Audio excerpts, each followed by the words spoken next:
자, 앞 시간에 말씀을 드렸듯이 소주제문 뒷받침 문장은 단락의 기본 요소입니다. 그래서 소주제문 하나에 뒷받침 문장은 여러 달릴 수가 있죠. 이렇게 하나의 생각을 완결지은 사고의 최소 단위가 단락인데 우리가 이 소주제문 찾기에 주력해야 하는 이유는 그 단락에서 핵심적으로 말하는 내용이 무엇일까를 알아야 한다는 것입니다. 자, 그래서 소주제문은 보통 우리가 일반적 진술, 포괄적이죠. 셋째 줄에 이러한 뒷받침 문장은 구체적 진술이라 그러면서 예시, 인용, 이유 제시, 상세화 또는 비유나 대조된 표현 등이 있습니다. 자, 이러한 단락의 종류에는 완결성에 따라 중심 단락, 이것을 주지 단락 그러죠. 도입 단락, 상황 제시한다든가 화제 제시, 주제의 방향 뭐 이런 걸 얘기합니다.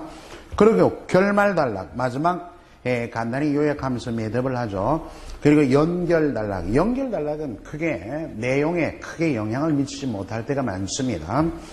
다음에 예시는 조금 전에 뒷받침 문장에 해당하는 얘기의 단락 구조로 된 거겠죠. 보충 단락 등이 있습니다. 기능이 다른 거 한번 볼까요? 도입 단락, 독자의 주의를 끌면서 문제 제기, 즉 문제 제기를 하면서 화제도 제시되겠죠. 전제 단락은 일반적으로 전제란 내용은 글에 제시가 안 될 수도 있어요. 결론을 내리고자 타당하다고 옳다고 여기고 앞세운 단락이겠죠.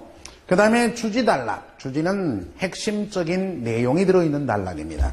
주로 이제 필체의 견해가 들어있죠.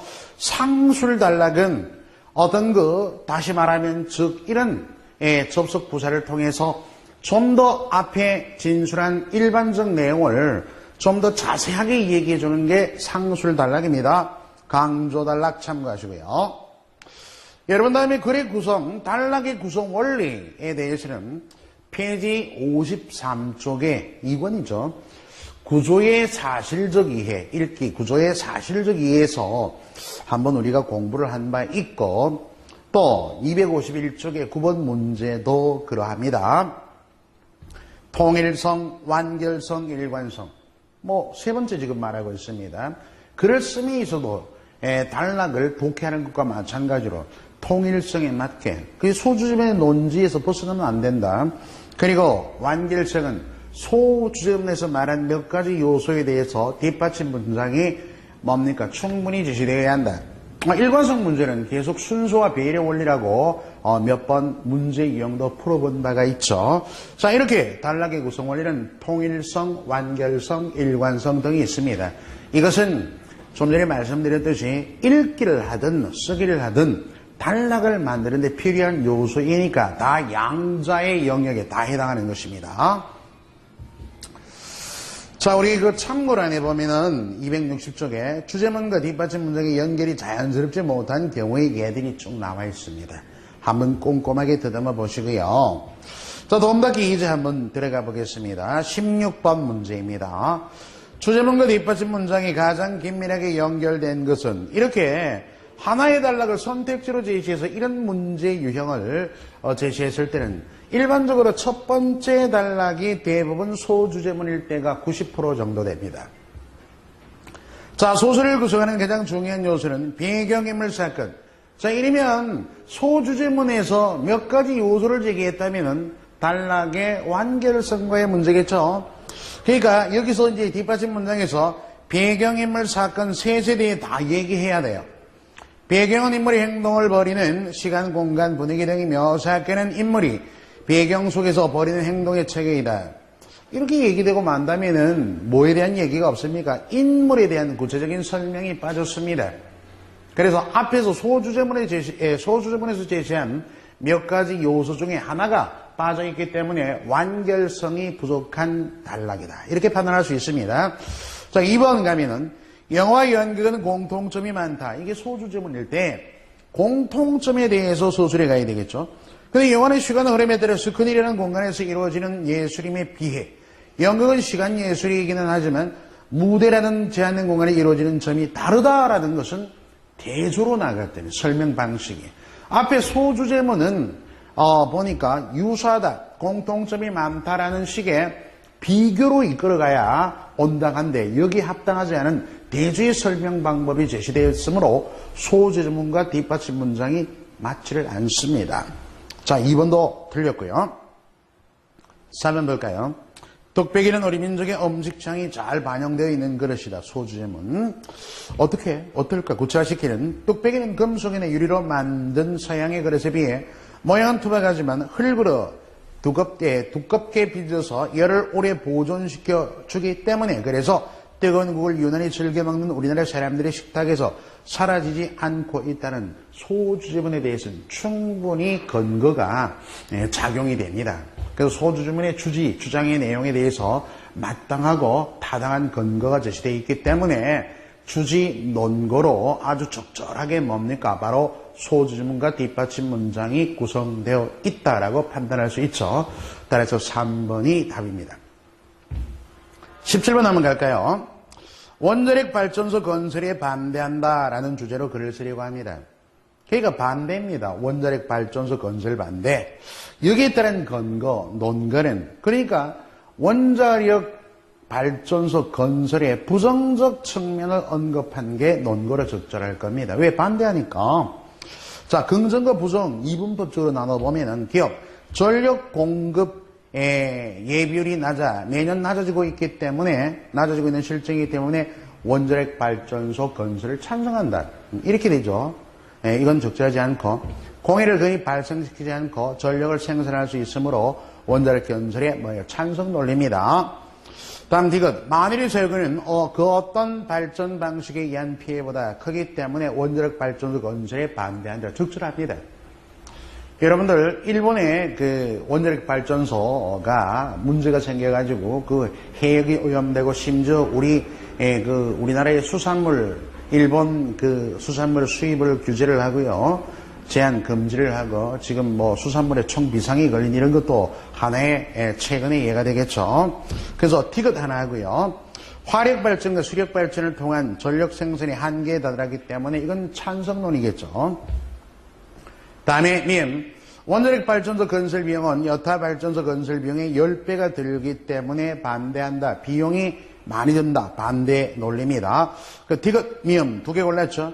발전 과정에서 발생하는 폐기물을, 방사능 폐기물, 이것도 문제가 상당히 크죠. 심각합니다. 처리할 수 있는 시설이 부족하기 때문에 원자력 발전소 건설을 반대한다는 논리. 이에 대한 근거, 즉 논거로 합당한 것은 디귿, 미음, 비읍의 짝이 되겠습니다. 자, 그러면 5번이 답이겠죠. 이렇게 어렵지 않은 문제입니다. 그래서 근거, 논거는 뭐뭐 때문에 또는 때문이다. 왜냐하면 이런 식의 구조적인 접속 관계나 서술어를 연결해서 해결하면 아주 쉽게 풀 수 있습니다. 자, 이번에는 262쪽에 설명과 논증입니다. 설명과 논증. 잠깐만 보실까요? 이 설명과 논증. 설명은 모르는 사실을 알기 쉽게 이해하는 정보 전달이 목적이고요. 다음에 논증은 어떤 견해에 대해서 그 논지에 대한 증명을 해나가는, 주장하는 글에 주로 쓰이죠. 자, 이전에 한번 얘기를 해볼 게 있다면은 여러분들 그래 무슨 방법 이런 얘기를 많이 합니다. 근데 조금 따져볼 게 있어요. 그래 진술 방식이 가장 포괄적인 원리입니다. 포괄적. 무슨 얘기냐 하면은 그래 진술 방식에 4가지가 있습니다. 자, 여긴 설명과 뭐가 있다? 논증이 있고요. 논증.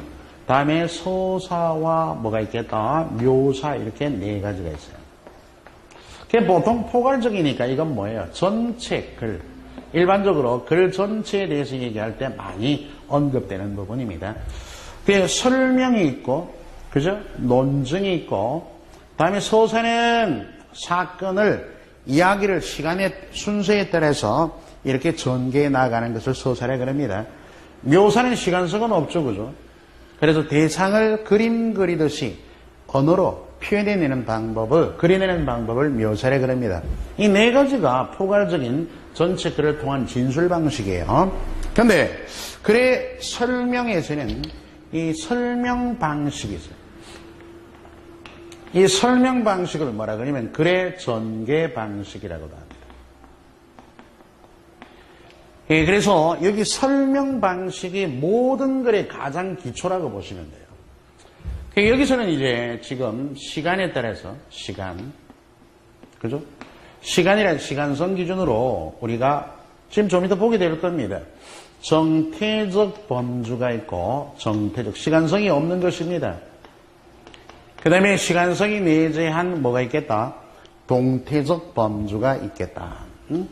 동태적이라는 것은 동은 움직일 동이니까 동태적 범주는 시간성이 내재한 것을 뜻하겠죠.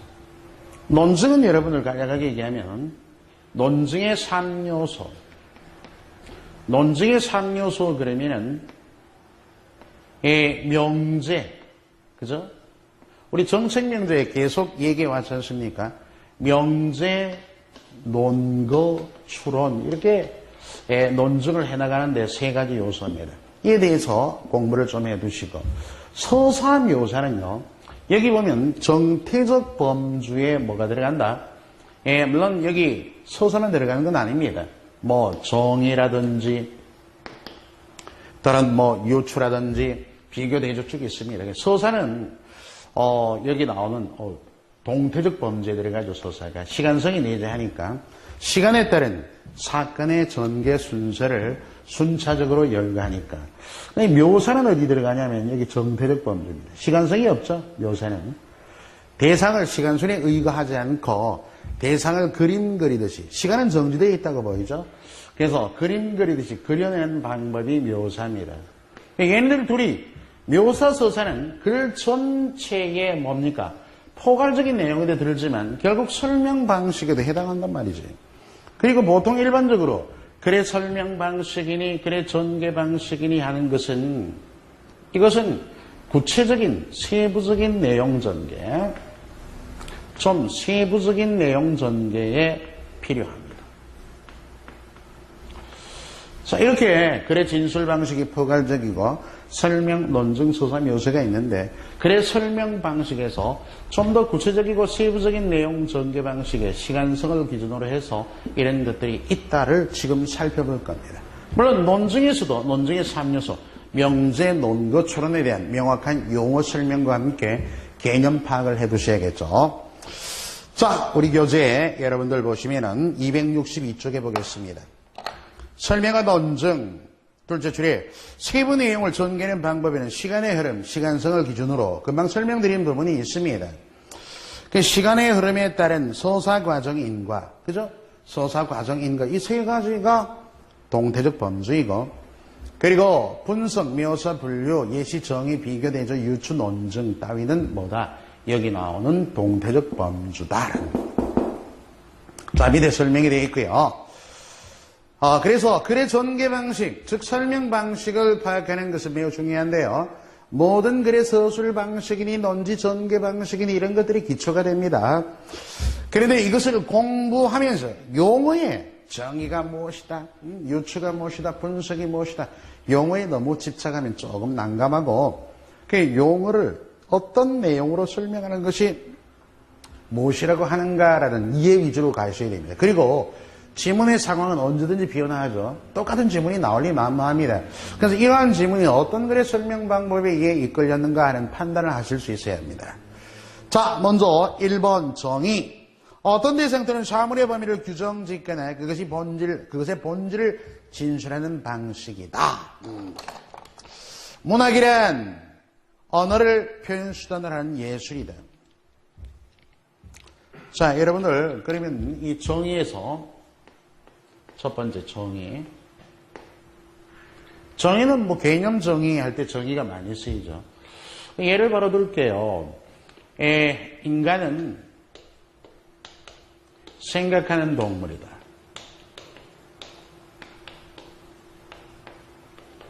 자, 이건 정의로 합당하죠. 우리가 정의 얘기할 때 그 구조적인 면에서 인간은 하는 것은 정의를 당하니까 얘는 뭐예요? 피정의형이라고 합니다. 인간은. 그리고 이게 생각하는 동물이다까지를 정의를 내린 항목으로 뭐다? 정의한 거래요. 정의를 내린 항목이다. 근데 이렇게 정형, 피정형으로 이렇게 구성이 되고 구조적으로 이 정형은 둘로 나눠집니다. 잘 보시면은 여기 생각하는 거와 뭐가 있죠? 동물이다 이 두 가지 아닙니까? 그러면 인간은 생각하는 두고 동물이다 하면 인간이 하위 범주고 동물이다가 포괄적인 범주죠. 그래서 이럴 때 이 피정형은 육의 종 개념이 됩니다. 종이 범주가 작은 거죠. 하위 범주. 동물이다는 유개념이에요. 유. 유는 상위 범주입니다. 유개념.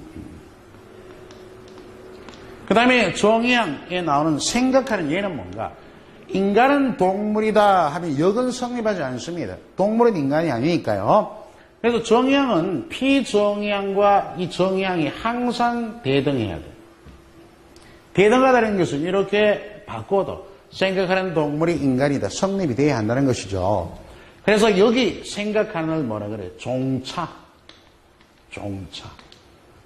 그 종과 유개념이 있는데 정형은 종차 플러스 유개념으로 이렇게 나타난다 하는 것은 이런 뜻입니다. 이 종차가 반드시 정형엔 내재하기 마련입니다. 종차가 없다면 가령 인간은 동물이다도 맞는 진술이긴 하지만 역은 성립을 하지 않습니다. 동물은 인간이다라는 그런 경우에는 지정 그리기도 합니다. 자, 정의 얘기됐고요. 다음에 지정 볼까요? 대상을 손가락으로 가리키듯이 이것이 무엇이다 하는 가장 단순한 설명 방식이에요. 지정은 좌왕이 대등하지 않습니다. 자, 예문에 대한민국은 민주공화국이다. 이건 정의를 합당하지 않는 건 종차가 없기 때문입니다. 정의는 종차가 있고 지정은 종차가 없어요. 이걸 뒤집어 볼까요? 민주공화국은 대한민국이다. 이러면은 완벽한 진술, 올바른 진술이라 보기 어렵죠. 민주공화국은 대한민국뿐만이 아니라 많으니까요. 그죠? 여건 성립하지 않습니다. 그래서 지정인 종차가 없기 때문에 여기 성립하지 않는 거예요.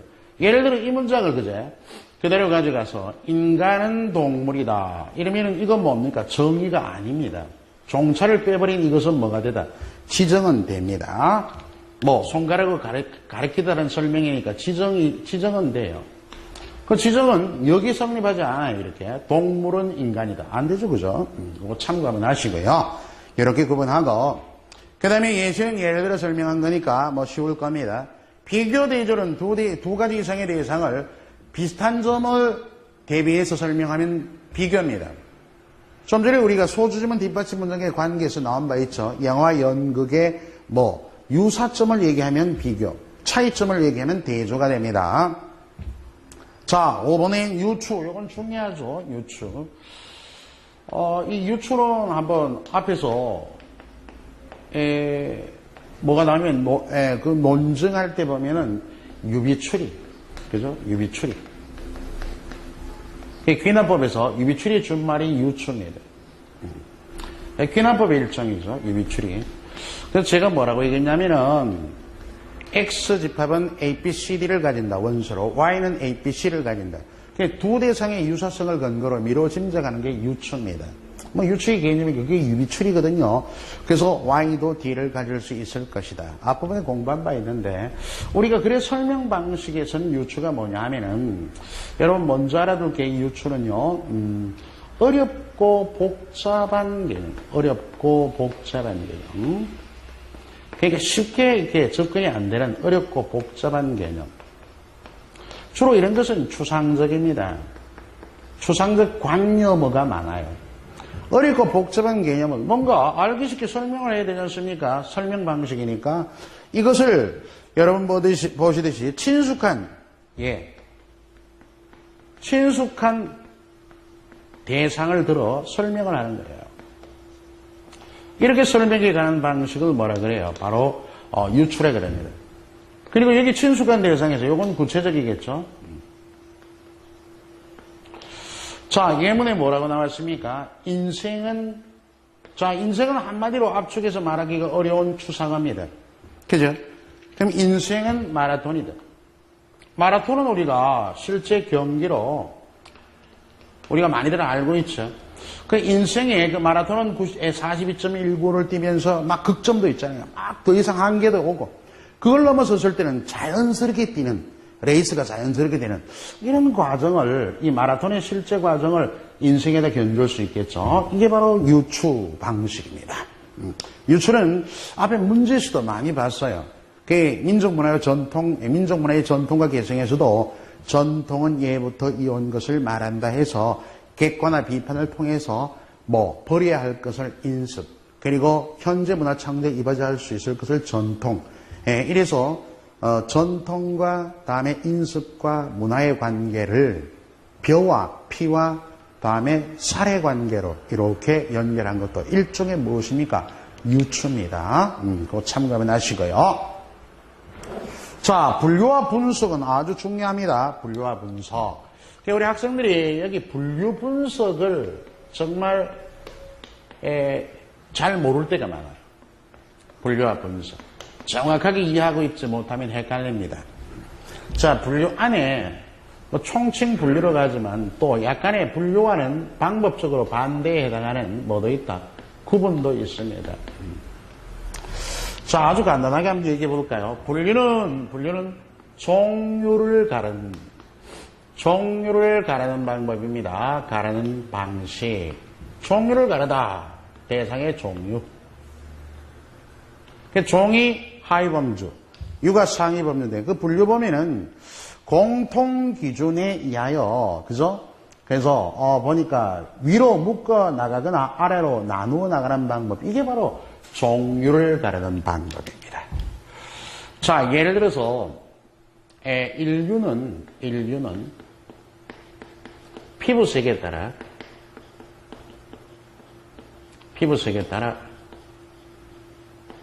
자, 황인종, 흑인종, 다음에 백인종으로 나눌 수 있습니다.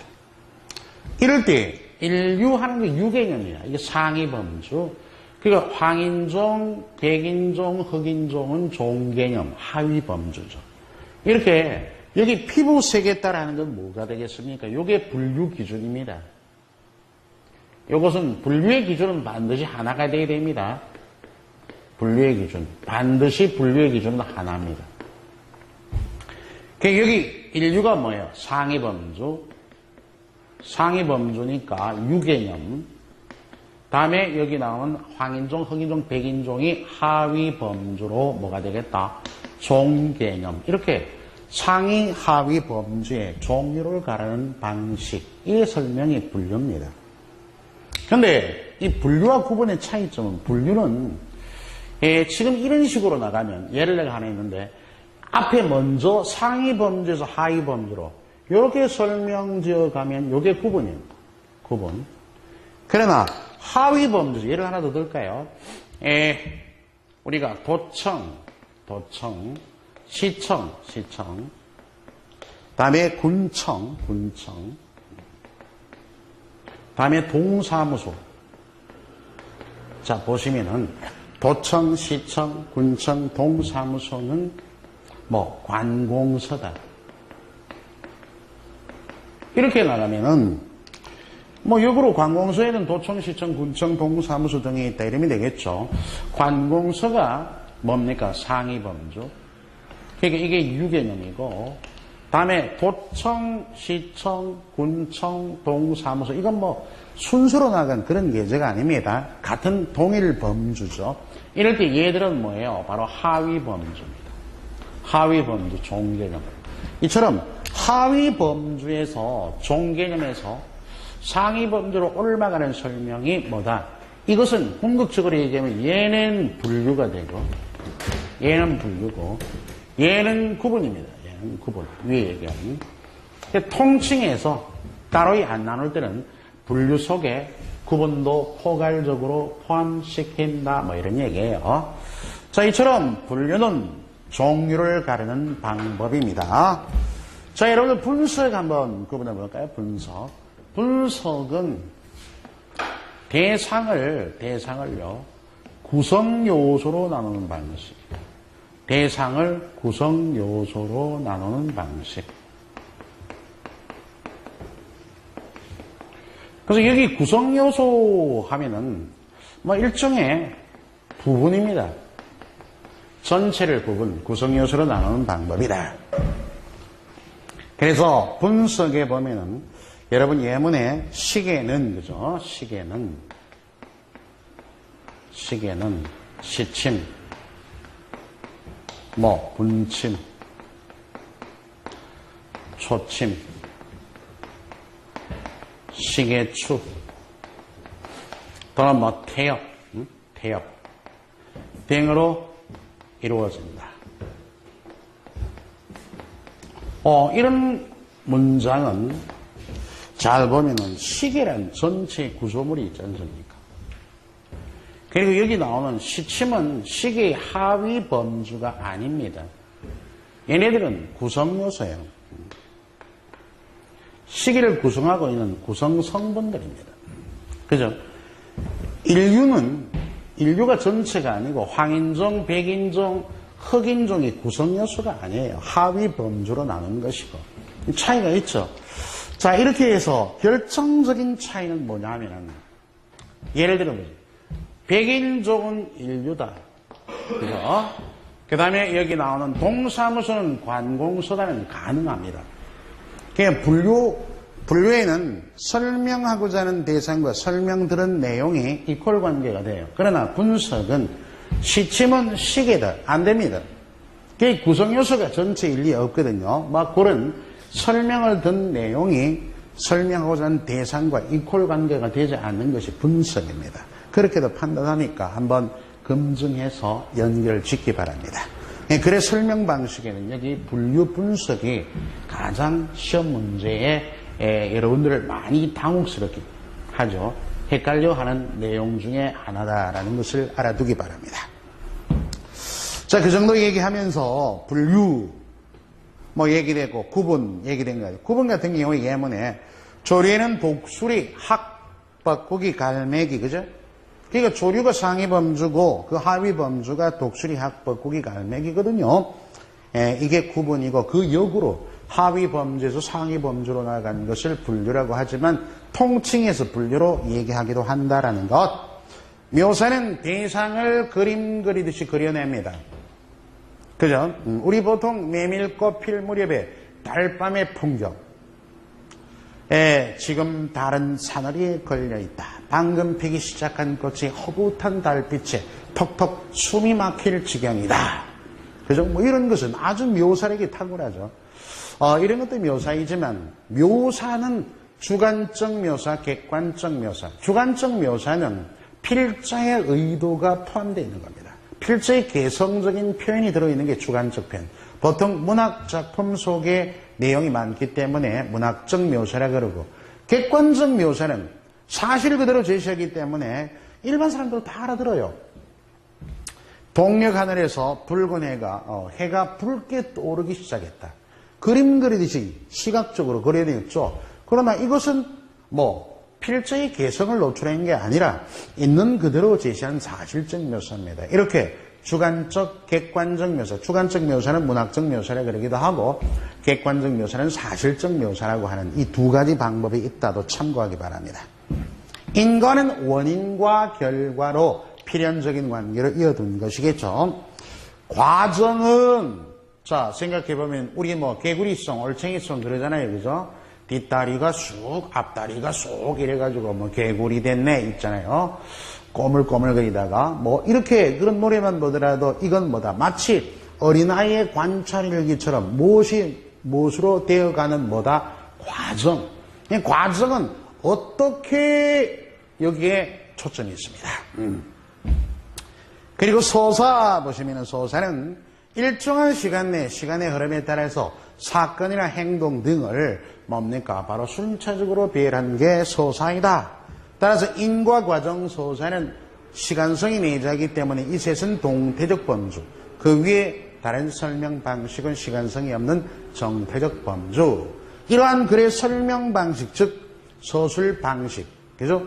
글의 전개 방식이 글의 서술 방식, 글의 논지 전개 방식 이런 모든 것들을 가장 기초 토대로 연결하는 핵심 이론입니다. 꼭 연결하시고요.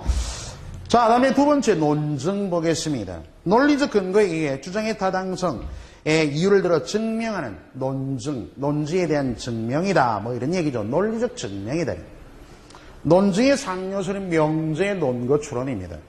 명제는 논리적 판단을 언어로 표현하는 거예요. 하나의 문장으로. 그래서 이런 논증에서는 하나의 문장을 뭐라 그래? 명제 이렇게 얘기합니다. 그럴 때 명제의 종류는 세 가지가 있습니다. 사실명제, 사실에 대한 진위 판단입니다. 가치명제, 가치명제는 가치 판단을 언어로 진술하는 거예요. 인생은 살만하다. 이 예문에 보면은 김소리 진달래꽃은 한국의 전통적 정서를 살린 시인의 대표시다. 이건 사실명제라고 보기 어렵습니다. 왜요? 이렇게 평가하는 비평가의 가치가 내재되어 있다. 이렇게 보지 않은 경우도 있기 때문에 반드시 사실이라고 얘기할 수 없죠. 그러므로 가치명제입니다. 자, 정책명제의 별표시합니다. 우리가 가시적 정보 판단에서 많이 공부한 내용. 정책명제는 필자의 견해를 제시한 명제이므로 서술을 의해 뭐뭐 해야 한다. 반드시 뭐뭐 해야 한다. 뭐뭐 해서는 안 된다라는 이런 서술에 당위적 귀계를 맺고 있습니다. 그래도 여기도 보면 예문에 수립되어야 한다. 이게 필자의 견해를 얘기하기 때문에 주제문이다. 그래 중간에 있을 때는 꼭 연결하기 바라고요. 논거는 논증의 근거 아니겠습니까? 그래서 왜냐면 때문이다. 이런 문장 구조를 꼭 알아두라 그랬어요. 명제를 뒷받침하는 논리적 근거입니다. 사실 논거 구체적으로 증명할 수 있죠. 객관지식 또는 정보, 역사사실, 통계, 수치를 그래프로 나타냈다든가 우리 자료 분석 해석할 때 연결이 닿았습니다. 소견 논거는 해당하는 문제에 대한 건의자의 의견이라든지 여러분 일반적인 여론 이런 것을 인용해서 자기 주장을 찬성의 주장, 반대 주장을 펼쳐내는 것을 소견 논거라고 합니다. 여러분 추론은 하나둘의 명제를 통해서 결론을 도출해가는 과정을 추론이라고 그랬어요. 앞에서도 한번 나왔는데 논리적 사고에서 읽기 부분에서 그래서 전통적으로 세 가지 방법이 있죠. 연역 추론, 연역 추리, 연역법, 다음에 귀납 추리, 귀납법. 좀 전에 귀납 추리한 일환인 유비 추리, 유추에 대해서도 공부한 바 있지 않습니까? 그리고 정반합의 원리로 종합적 원리를 구현해내는 변증법 이 세 가지가 있습니다. 글을 쓰거나 읽는데도 이와 같은 글을 쓰는 입장에서 보면은 어떻습니까? 이런 원리를 전통적인 추론의 방법을 원용해서 전개해 나가는 경우가 많다는 것. 연결해 두시면 되겠네요. 자, 덤닫기 예제 18번 풀어보죠. 아래의 글에 글 뒤에 이어질 내용을 미뤄 짐작해봐라. 미뤄 짐작해봐라. 자, 한국, 일본, 중국의 세 나라의 사람을 대조리에 가두면 어떻게 될까라는 우스갯소리가 있다. 들어가자마자 인천 울 밖으로 나오는 것은 두말할 것 없이 일본 사람 위에 성급하고 깨끗함을 청계를 중요시기니까. 자, 그리고 이제 다음에 더 이상 못 견디고 비명을 지르고 나오는 사람이 뚝심과 옥의 한국인이다. 그런데 아무리 기다려도 나오지 않는 것이 중국인이다. 끝내 견디지 못하고 나는 것은 중국인이 아니라 오히려 돼지 쪽이라는 것이다. 아, 대단합니다, 중국인. 그래서 중국 사람들이 그만큼 둔하고 더럽다. 이런 관점에서 보면 부정적 측면이지만 해석하기에 따라서는 끝까지 악경 속에서도 살아남을 수 있는 건덕지고 통익한 대륙 사람은 긍정적 측면입니다. 이건 관점에 따라 어떤 사실이나 사물을 관점에 따라 다양하게 판단할 수 있는 것이겠죠. 여기서 귀결해서 이런 내용을 가지고 평가하는 내용이 마지막에 있지 않습니까? 이걸 갖고 결론의 내용을 뽑아서 유추해 본다면 4번이 답입니다. 같은 일이라도 그것을 받아들이는 사람에 따라서, 그죠? 관점에 따라 다르게 볼 수 있으니까요. 자, 4번이 정확한 답. 자, 다음 19번은 다음 진술을 비유는 여러분 수사법에 같은 직유, 언유 이런 것은 비유법이죠. 예시를 사용해서 적절하게 구체화한 것은 도덕규범은 문화 상대적이다. 각 민족은 그들이 처한 상황, 사회, 경제, 문화적 배경에 따라 그 나라의 도덕 규범을 소유하고 있다. 여기 비유가 없죠, 그죠? 한마디로. 2번, 젊은이들은 유교적 도덕관을 경시한다. 요즘 젊은이들은 충효와 같은 예시, 충효 예시. 같은, 그죠? 또 유행이 지난 기성복처럼, 같다처럼은 표현하고자 하는 지금 뭐예요? 바로 젊은이들의 유교적 도덕관에 대한 얘기 아니겠습니까? 화제가. 이것을 뭐예요? 유행이 지난 철지난 기성복. 이런 식으로 견주어 빗대어 얘기하니까 비유가 들어있습니다. 따라서 예시, 충효, 또 같은처럼 해서 비유 둘 다 표현되어 있는 2번이 정답이겠죠. 뭐 그렇게 정확한 용어 개념 파악해서 적용하면 그렇게 어려운 문제는 아닙니다. 보다 더 중요한 것은 이래 그런 설명 방식에는 용어에 너무 집착은 하지 말고 이런 주어진 문장들이 이러한 것이다. 용어를 이해해서 적용하는 능력을 배양해야 할 것입니다. 자, 여기까지가 이제 객관식 쓰기 문제 연결을 지어봤습니다. 다음 시간에는요, 이 객관식이 아니죠. 쓰기 문제 10문항 가운데 반, 즉 5문항이 출제되는 주관식 문제를 또 집중적으로 공략하겠습니다. 이 객관식보다 오히려 주관식이 조금 더 쓰는 연습만 된다면 쉬울 수도 있습니다. 한번 읽어보시고 선행학습 조금 해오시면 도움이 상당히 될 겁니다. 자, 다음 시간에 이어가겠어요.